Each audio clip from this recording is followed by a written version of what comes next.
રૂપી રીતે એ બાળકને ગોકુળમાં મૂકી આવેલા. ત્યાં નંદરાયજી બાળકનો ઉછેર કરી રહ્યા છે.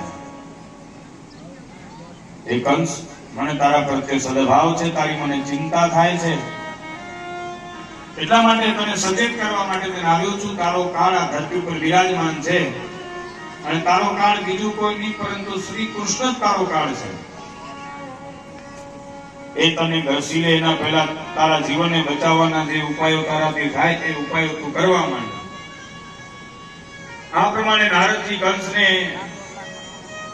સચેત કરીને નારદજી ત્યાંથી વિદાયમાન થયા. ભગવાન શ્રી કૃષ્ણની પાસે આવ્યા.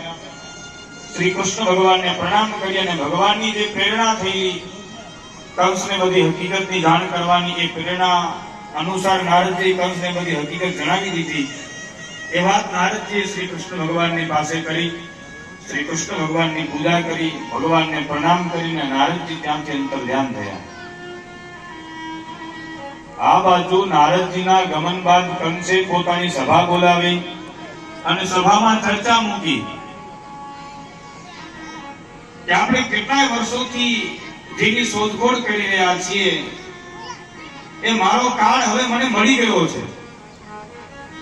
કંસના સૈનિકો, સભાસદો, અન્ય અનુયાયીઓ બધાએ કંસની વાત સાંભળી આશ્ચર્યચકિત થઈ ગયા. અરે રાજન, તમે શું વાત કરો છો? હા, પેલી તે ગંભીર વાણી થયેલી ને કે દેવકી અને વસુદેવનું 8મું સંતાન મારો કાળ હશે. એ દેવકી અને વસુદેવના 8મા સંતાનની મને માહિતી